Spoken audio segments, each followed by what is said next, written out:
So yeah, Elden Ring's good. I did start playing it today. Good. I already have a kind of weird. It's a weird complaint because it's definitely entirely in my head, but it being an open world makes me scared to explore because I want to beat the bosses at a level of difficulty, and I don't want to explore too much and get too strong. Oh. They That's probably kind of don't get easy. Yeah, they do. Oh. So, I actually want to play the game then. This game, I heard one particular streamer said it's both the hardest and easiest FromSoft game they've ever played.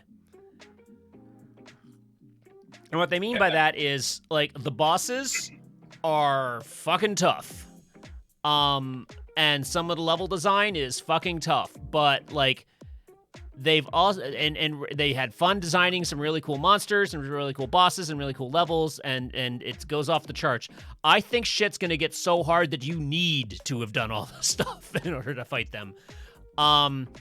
But there are tools and tricks and ways to deal with things that you didn't have before.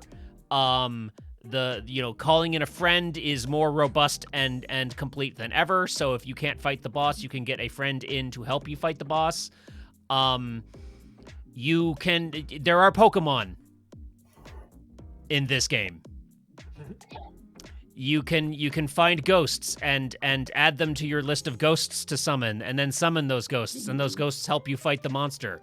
There are many, many ghosts that you could choose from, and you can pick your favorite. I have a poison dog. I love my poison dog.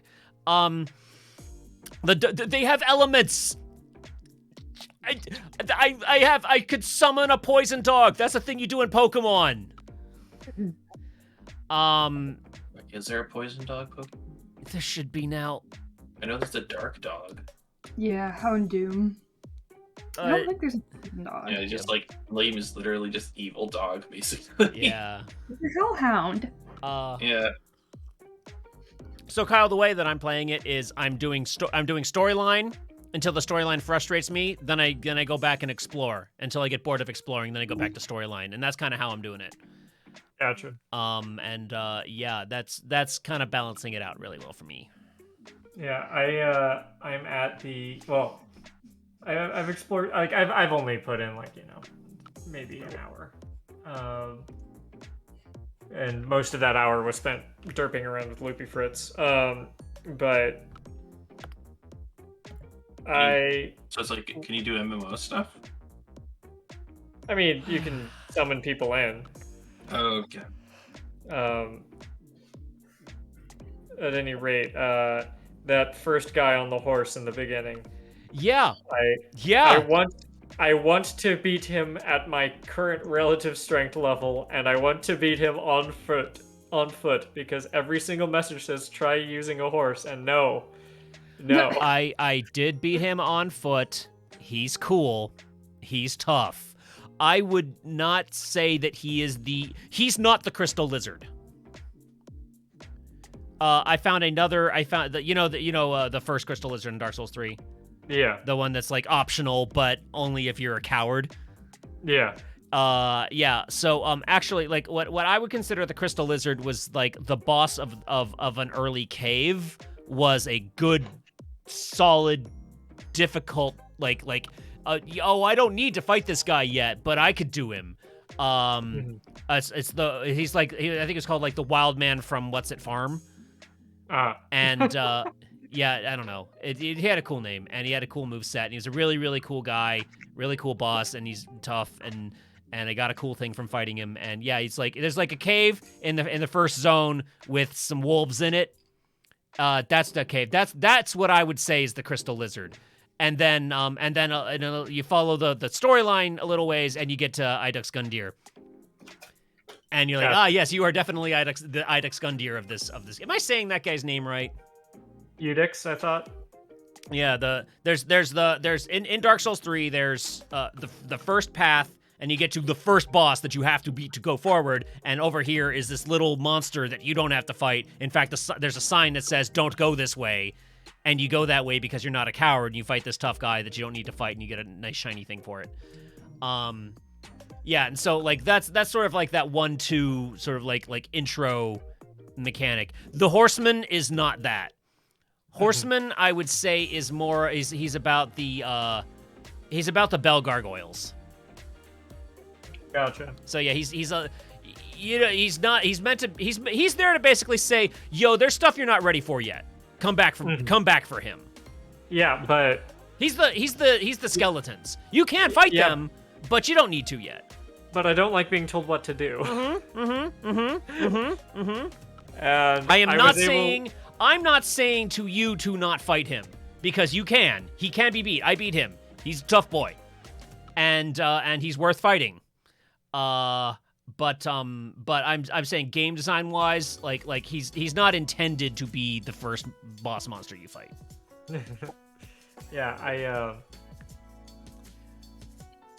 I started as deprived, as I always do, because it's the only real way to play.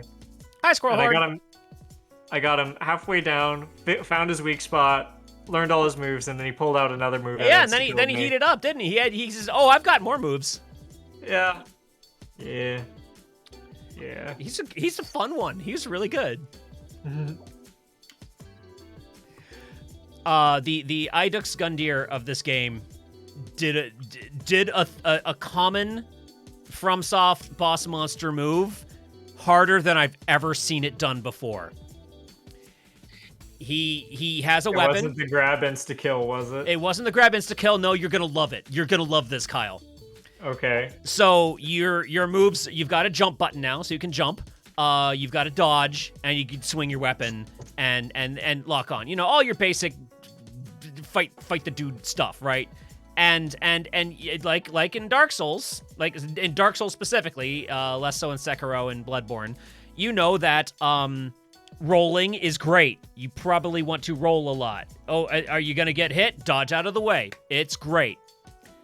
And a lot of bosses play with this, is they'll lift up their weapon, and then you're like, oh no, I'm gonna get hit. I'll roll. And then they swing their weapon, because they knew you were gonna roll, and they timed it, so they just hold it in the air for a good long time. This motherfucker holds that for 2 full rolls. You roll, and you realize it hasn't come down yet. So you roll again, and then it smacks you, and it's timed perfectly. It's timed perfectly for you to do that. Don't do that, you fool. You thought. I've never seen him do it that blatantly before. They give you, you make the mistake twice, and then get punished for it. He holds it in the air for so long. You can actually swing on him in that time. Not gonna lie, the horseman guy has that too. I have noticed. Yeah, they love that trick. The bosses are designed. They're not. It's so stupid how not hard they are once you see through their bullshit. Mm-hmm. Oh, you're doing that move again. I know how that move works, and then they become trivialized. And then you just one move, and say not today. Yeah, as soon as you recognize one of their moves, they stop being hard, because you know that, okay, you're gonna do this, and you're gonna be there, and then I just swing on you here, and then every time you do that, Squirrel Horde has requested that we keep talking about Elden Ring. Alright, I've got a question about Elden Ring. Ask it. I keep seeing, I don't know, just basic stuff about, like, glitches, and I think something about it not working, or like sound not working or something. And some people have creative workarounds, some people just restart it and it works. And I'm just wondering if it's worth playing it right now, or if it's fine if I wait. I have not encountered I have not encountered any bugs. I have encountered some annoying frame rate drops, but I am playing on a Yeah. kind of out-of-date computer. Similar. I've got actually a pretty good computer, and I also got some frame rate drops. And I even turned down my graphics just to see, and it still got frame rate drops. So it's fine. I would honestly, this game's not going anywhere. And like I think the nature of the spoilers of this game are like, don't worry about it. Yeah, that is kind of the case. Like, Dark Souls lore is always so impenetrable that, like... Yeah, I'm not going to read any item descriptions. There's no way. Yeah, I think like stuff is going to come out about this game little by little, and I don't think you're going to get any big oh shit spoilers. I mean, maybe you see a boss before you get to fight it. I'm fine with that. I don't really mind the spoilers. Yeah, and like even for me playing it, like I've dumped a ton of time into it. Last night, I just kind of like hung out with one particular patch of monsters just to farm out like weapon materials. And it's like, yeah, I'm good. I don't need to do any adventuring today. I'm just gonna get my weapons stronger. And it's like I am in no rush with this game. I'm gonna play it, at the speed I want to, and it's fine. Lippy, Fritz, and I are planning on streaming it. I don't know how often or not, and still waiting on specific details. Because I haven't been watching streams because I do. Actually, I went in really cold. Like, I knew almost nothing. I didn't even watch the trailers before I got in, and I've been having a blast. But, like, I feel like it's the kind of game where it's like there are so many parts to it and everyone is streaming it. Yeah, everyone like, is. My whole stream like portfolio is like either streaming Dark Souls or talking about Dark Souls. Fucking goddamn it, Elden Ring is either streaming Elden Ring or talking about Elden Ring. Squirrel Hard Redeemed suggests a topic and says, "How about that Elden Ring?" You guys are enablers, you know that. Yeah, I gave them the very tools cool and very well made, and I am looking forward to playing more of it. Yeah. I'll admit, like, it's probably, like many Soulsborne games, immediately after I get out of a play session, which I will point out I did just do before I came on. That's why I was late. I was finishing up something in Elden Ring. I'm probably just going to be a little bit frustrated at it because of, like, it's not a game that makes you feel good when you're first getting into it. And I actually haven't played a Soulsborne game. I haven't touched even Dark Souls in a long time, actually. And Sekiro was last, and that game trains you wrong. It has its own thing. I'm definitely rusty. Yeah. Yeah. I eased into it pretty well. I think the timing's a little bit different. I think all the changes are for the better, and I like it. It's good. I like the ghosts. I like the jump attacks. They incorporated jumps into it. Have you figured out like just everything you can do with the Y button now? The Y button is magical now. Are you to be fair, the first thing I did was rebind all of my controls. Okay. Do you remember what the Y button originally was? It's the action button. It's the button you have to do to press. Like it's the button you do to like do open doors. Thing. Yeah, the open door button. Okay. All right. And so that this part of the conversation is for Kyle specifically. This is a coming from Dark Souls to Elden Ring sort of like a tip book. So all right, hey controller, come over here for a sec. Don't want to actually push any buttons. So. You don't two-hand things the same way.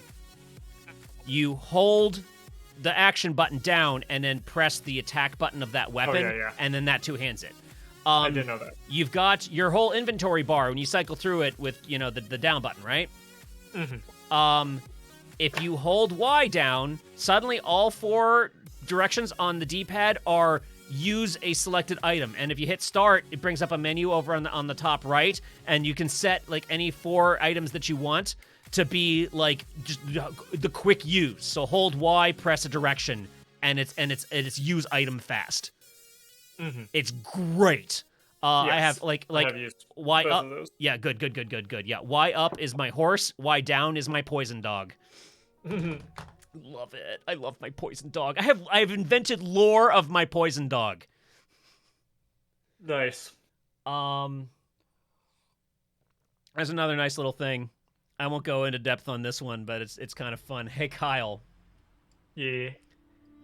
how did you feel about those few times that a mimic actually got you in the old Like in games? Dark Souls? Yeah, like Oh, in Dark Souls.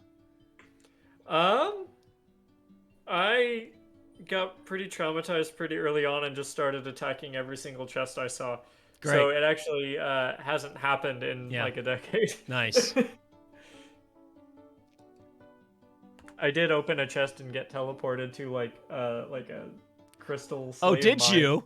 Yeah. And Loopy the bastard just let me do it. Came across this treasure chest and that and moment. It's like, it won't let me open it. It's probably because I'm here. Hold on, I'll leave. That moment is important in the cultural zeitgeist of our age. That moment is like the internet, like everyone that's been through that. No one will let anyone not fall for that. And like one person said, like, congratulations FromSoft, you've invented something worse than mimics. Yeah, that was pretty. That was great. You got seethed. I did get seifed. I mean, it kind of reminds me of a particular thing that happens in Bloodborne. Or if you get taken out by a particular enemy, they're these like big roped guys carrying sacks. They will put you in the sack and carry you elsewhere. Yes. It's a good game. It's a good video game. This is an important one. Cody and I were talking about it the other day. It's like, this feels like the kind of game that people just never, ever, ever gonna shut up about. I mean, most Soulsborne games kind of are. Yeah, this, like, it's already like number 2 on my list of Soulsborne games. Like original Dark Souls still my number 1. But I just started. Let me get in there because there's a chance this might be my actual favorite. I forget what I was gonna say next. I'm using a spear. I like spears. I like pokey do you know what's good for the first time? things. Spears? Claws. They say spears. Oh, as in they're good for like the first time in the game. Yeah, like I never Spears. I always liked the idea of the claws to Wolverine it up to Wolverine Town. They were never really that great. They're great. The claws are really good. It's like there's like a sort of claymore-ish heavy sword that you get pretty early on. You probably it's a lucky drop, but I think like it seems like most people commonly get this one. And I that's kind of like my workhorse. That's kind of like my like, okay, there's nothing wrong with this. I'll use this if I'm like up again. I'll use it when I need a shield, right? And if I just need to go, if I need to go in swinging, I swap to my claws and just berserker barrage my way through some shit. Nice. They're so good. Like the claws have never been good before, and they're actually amazing now. Mm-hmm. So I have a question. What's the story of Elden Ring? Let me take a shot at it because I just started. You know what? Yeah, go for it, Kyle. All right. So, there's this Elden Ring, and it got broken. Okay. Okay. And then there were That's some just important noted. people who died. And now some people are coming back to life, and many of them have names. I see. Okay. You good? Yeah, All right. that's all I got. Okay. Okay, so once upon a time was a Fantasyland, and there's this thing called the Elden Ring, and it's dope. And it's powered by an energy force. It's the Force, but they call it the Grace.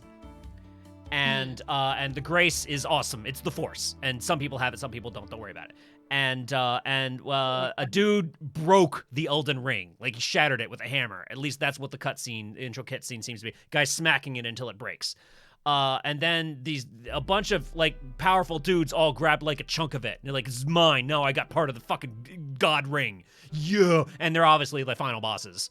You know, it's like that guy got this one, that guy got that one, and they each got like one of the biggest.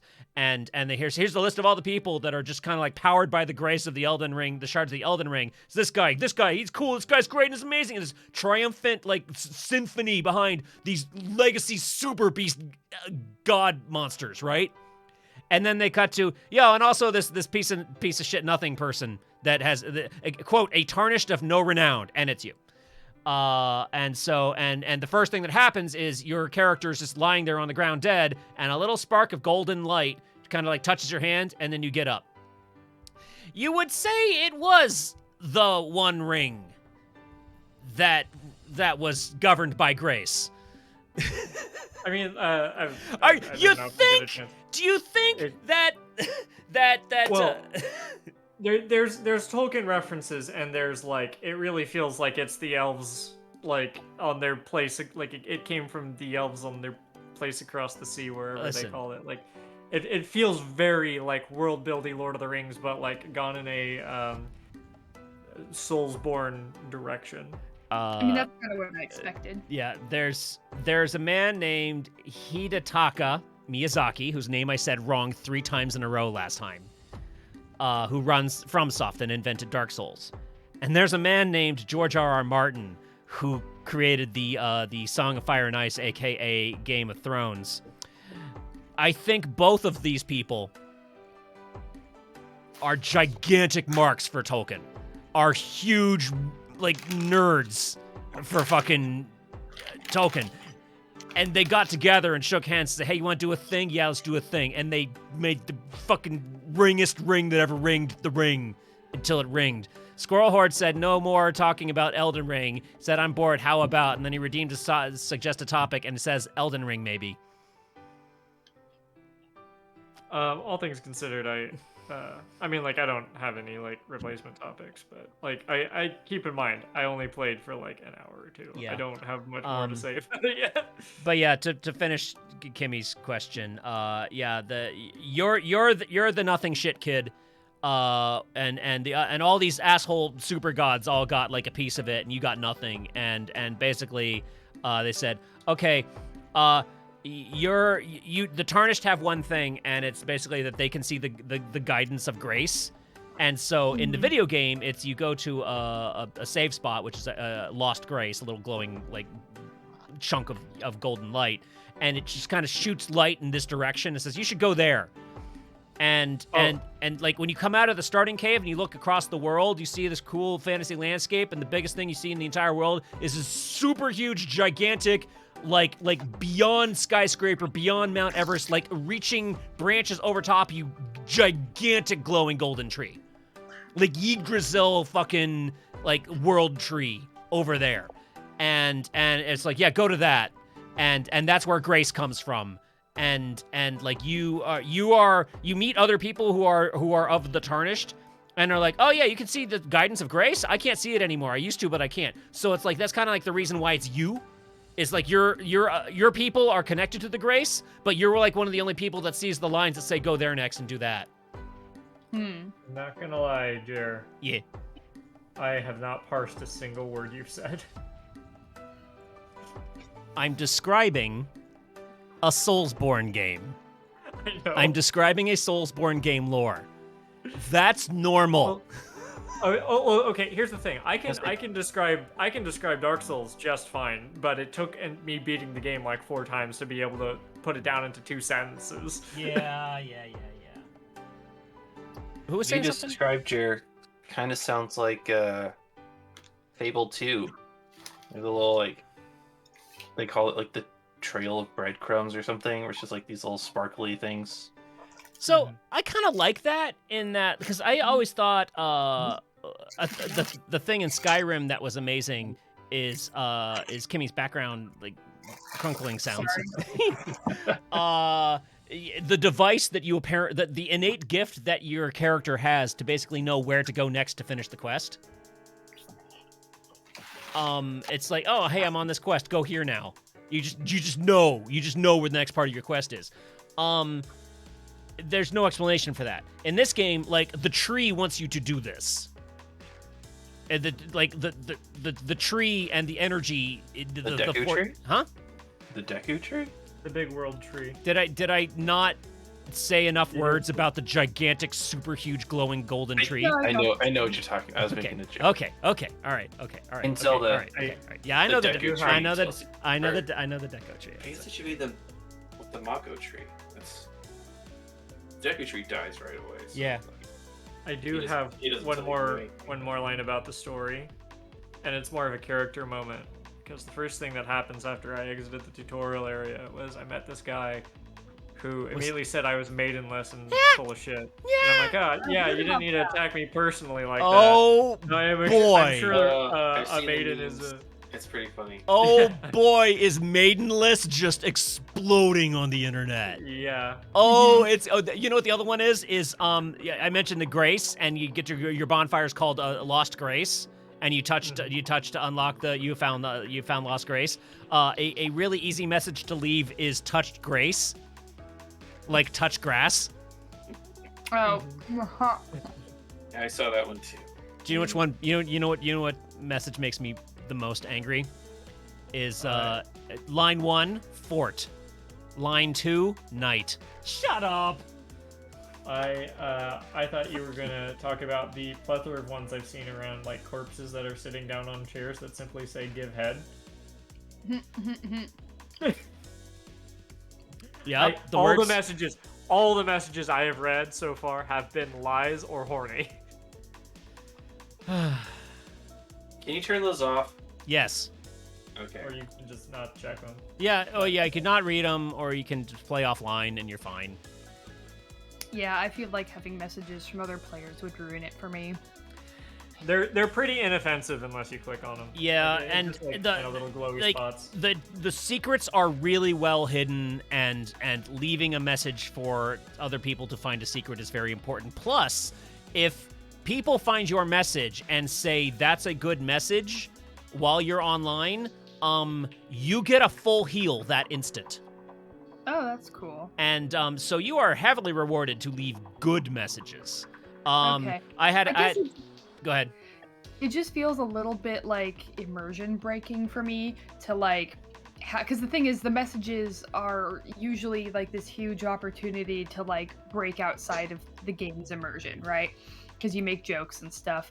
And I mean, to some extent, I guess people make jokes in real life, so it doesn't necessarily have to be like a humorless fantasy world, but it always kind of like, it feels like it would yank me out of whatever role play I'm having fun with. Go ahead. Yeah. Let me finish this thought. I do think there's value in having some sort of communication from other people, but I will say one thing I actually kind of liked was in Pokemon Arceus, where you find people's lost satchels, because I end up wondering, why were you out here? What were you doing? And so sometimes just having an indicator of where a person was can be enough information for me to find something. That just gave me an idea. So, Souls is, I would say, very good at that in particular. Like, so we joke about the messages, but, like, they don't... Like, it's not like you see the whole message scribbled out somewhere. It's usually just, like, a little glowy bit that you have to choose to interact with. And, Souls does have this sort of, like... It's part of the aesthetic of, like, little... like glowy bits. You see the ghosts of people who have passed through. There's bloodstains left from where people died before. I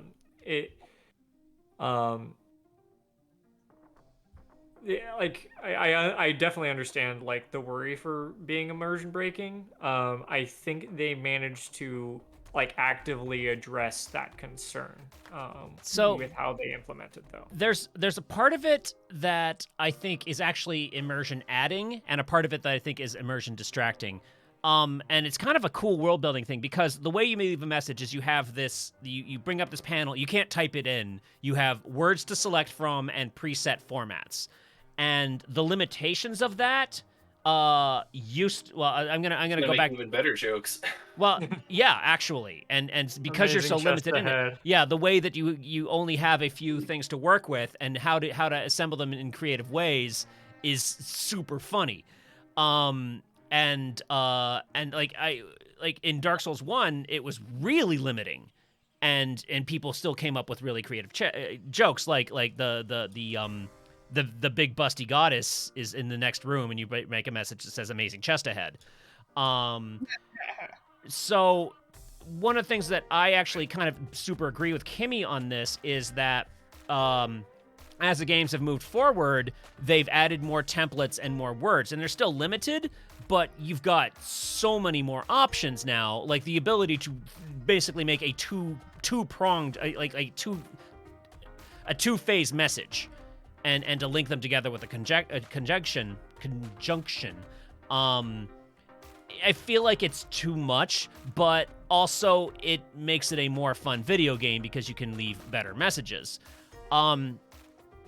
The lore building piece of this that I've always loved, Kimmy, is that like when I'm using this system to leave a message and I'm trying to warn somebody about a situation ahead, and it's a complex situation and I've got only these many words to use, what it puts me in mind of is there's like this traveler's cant that everyone speaks, but it's not a big language. And so your people come from like 7 or 8 different countries are coming to the same place.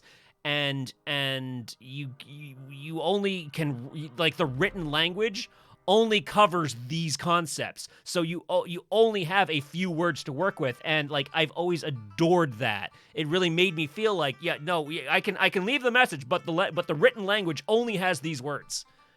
Okay, that's actually really cool. Yeah, and so when we get these jokes, it's because the limitations enable this remarkably organic form of humor. And when people, like, I actually kind of love the fact that they tend to, like, hint towards, dirty jokes. So there's a format that says try blank. And then there's a section that has, like, body parts. So head, arms, like, legs, foot. It's basically to say, hit this part of the monster, right? And one of the words in that set is finger. And then you can say, and you can link two systems together, and you say if, and, or, but, right? So you put but, and then in the third one of the templates is just a word by itself with no punctuation or starting or ending, and you have geography, which is like hill, mountain, rock, hole. So you have try finger, but, hole. Uh-huh. The elegance of Dark Souls message humor. Yeah, I guess having the limitation on it, I think, probably helps. Because the thing really that does. the thing I would worry about is just free text being entered. Yeah, and it would it's be maddening if that was the case. It wouldn't be as special. It would be unnoteworthy if you could just type it in. I don't know about you, but I definitely, if there was free text, I'd just advertise my podcast and messages all through. You know, I had the super underhanded, dirty idea that I couldn't bring myself to do. But then I heard someone did, which is to breed a bunch of a rare Pokemon, throw it onto the Wonder Trade, and name it after your product. Oh my god. It's like I could just breed a bunch of Mawwows and name it Jared.art and just throw them in there. Just let them go.